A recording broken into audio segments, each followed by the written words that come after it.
first time I ever heard about the Yellow Book was from Bob Lazar.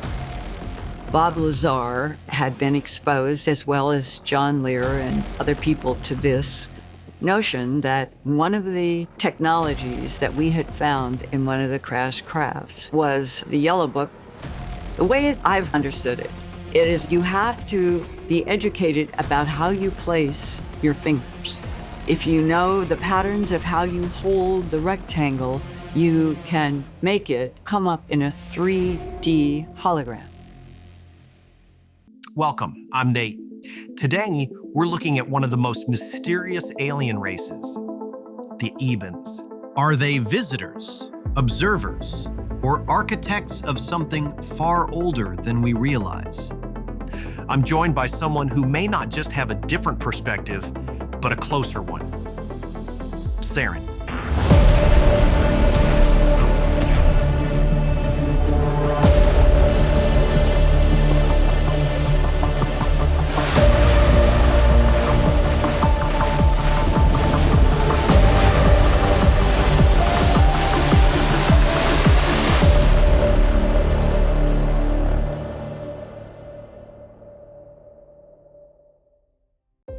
On that day, on April 9th, 1983, I did not have the experience that I would have 20-some years later. And those words, extraterrestrial biological entity, would end up in one of the most important leaked documents of all time, called the SOM 101 Training Manual. That training manual breaks down extraterrestrial biological entities into two types. It is clearly a government document. It was printed in 1954 on a government printing press at Kirtland Air Force Base. That was tracked down by Bob Wood, who was an aerospace engineer, confirming the SOM 101 is a legitimate document. About a year after I had left McDonnell Douglas, Stan Friedman called me up and he said, "You know, Bob," he said, "I got a fax of a document that seems pretty interesting." He said, "It's a special operations manual, and are you interested in authenticating it?" I said, "Yeah, I am." So I went to Washington, where Don Berliner had the special operations manual, and made high-quality photographs of it, and then replicated it. And it turned out that I wound up being pretty convinced that it was authentic, because I talked to a guy who was in the public printing office, and he looked at it and he said, "Well, based on the content, I'd say it's a hoax." Because the title, was Extraterrestrial Entities and Technology and Recovery and Disposal.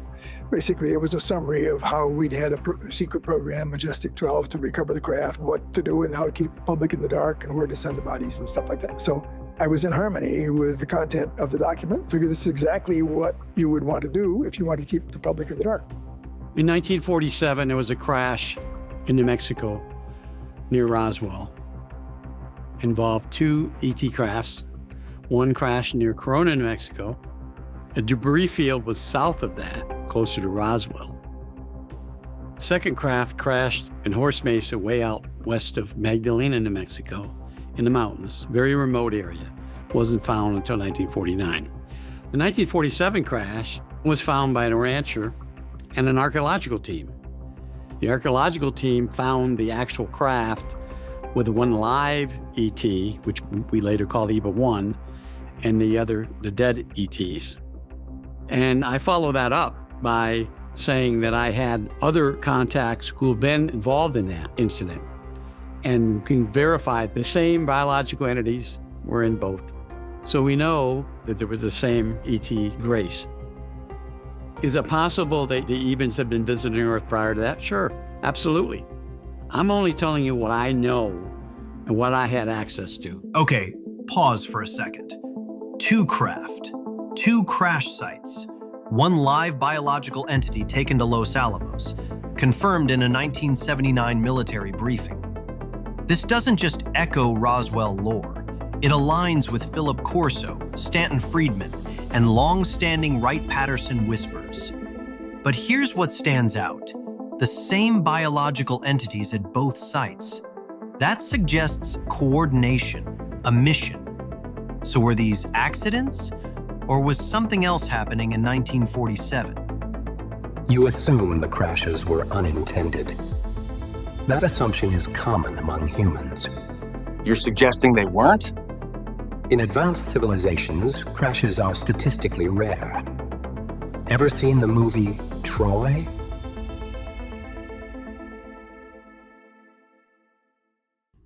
We've never had the government of the United States say in any kind of a legal procedure, you are violating national security, this is not real.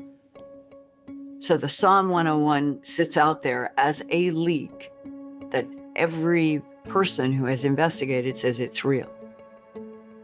When you go to the types, it's extraterrestrial biological entity. And it's describing two types with two different shaped heads and heights and weights. But they're both referred to as extraterrestrial biological entities. And that means that the United States government from the Roswell years in 1940s, World War II, they were using that phrase, extraterrestrial biological entities, perhaps for a lot. And eventually, over time, there has been a reduction down that the EBEN is a very specific type. And it is the one with the pear-shaped head. They can be gray, and people will call things that are gray, grays. But as far as I know, the extraterrestrial biological entity in the Psalm 101 training manual for military forces, but we're dealing with extraterrestrial biological entities.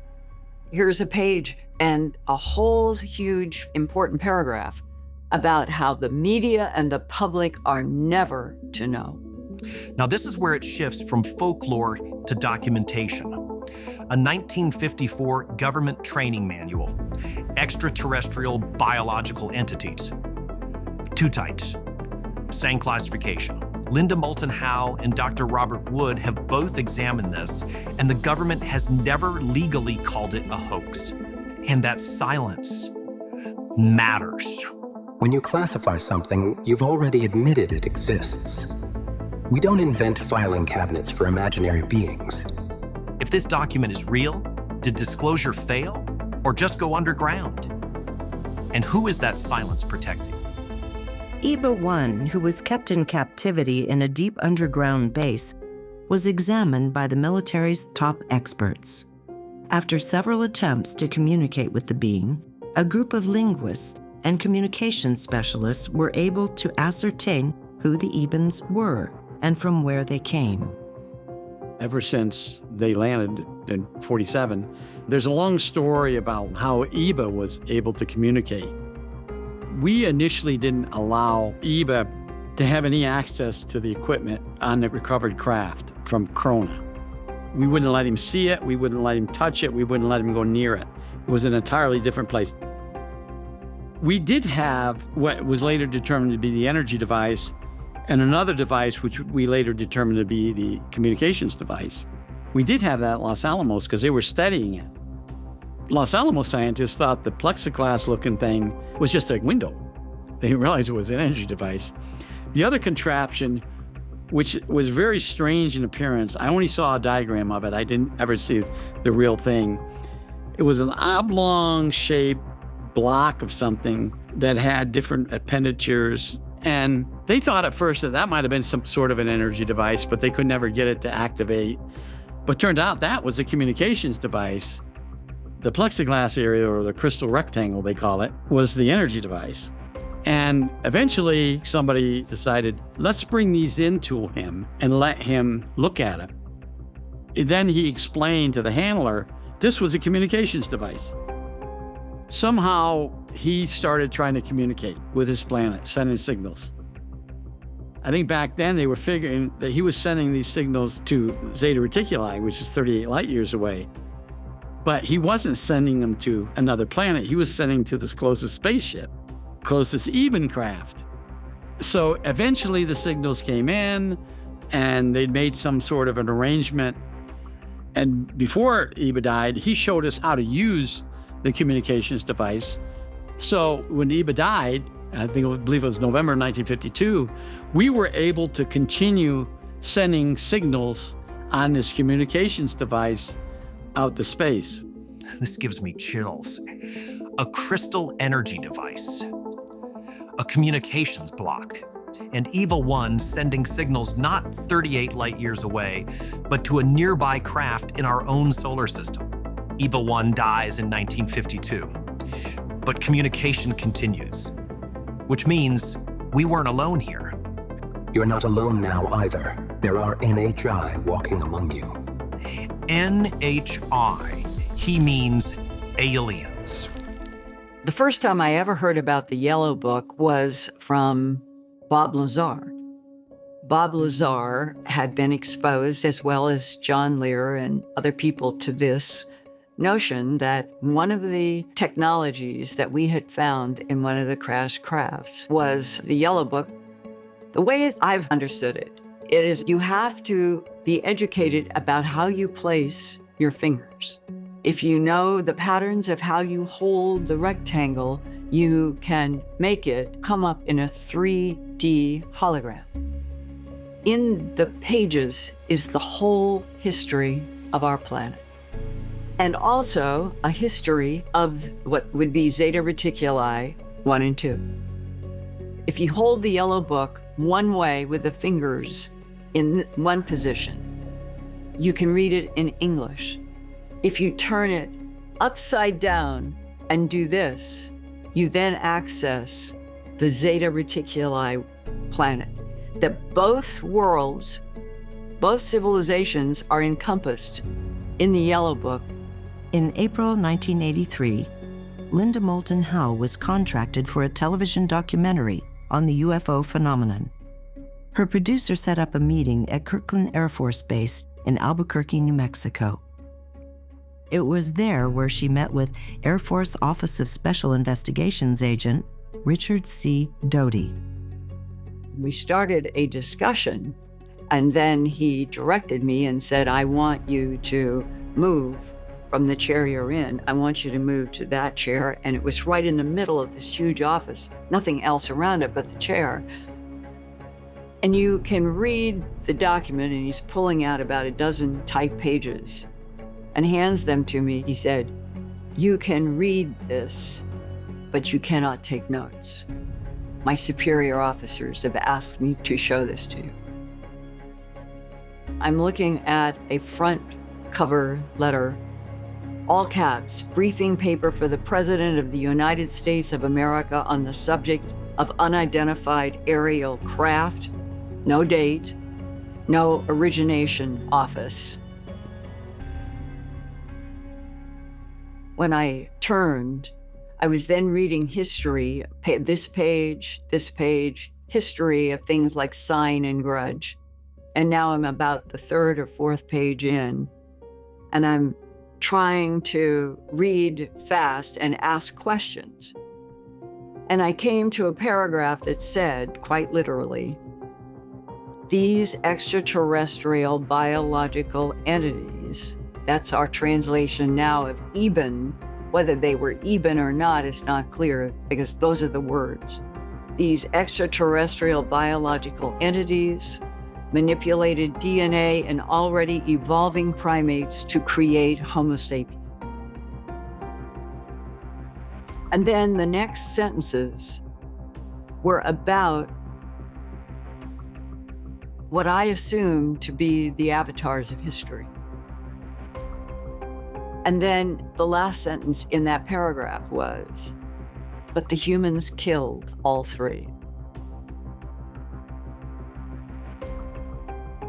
And I read that paragraph over and over, and the paper continued into a lot of history of extraterrestrials and our government and interfering with atomic this and projects that, and got back down to the last 2 pages. And the top one said, Project Garnet. And I remember saying, remember your birthday. I was born in January, and it's a garnet. Project Garnet. All questions and mysteries about the evolution of Homo sapien on this planet have been answered, and this project is closed. So here's where we are. Crash retrievals, secret programs, exchange missions, genetic modification, and decades of silence. Some say they guide, Others say they monitor. Maybe we're part of something far bigger. The real question isn't, are they real? It's, are we ready? You are more ready than you think, and the people in the comments definitely know. Thanks for joining us for this reaction to Gaia's Deep Space Season 4. You can find the link to their amazing platform in the description. See you next time. Next time, we go deeper. We investigate the reptilians, the species some researchers claim didn't just observe humanity, but may have influenced power structures for thousands of years. If even a fraction of that is true, we're not just studying visitors, we're studying rulers.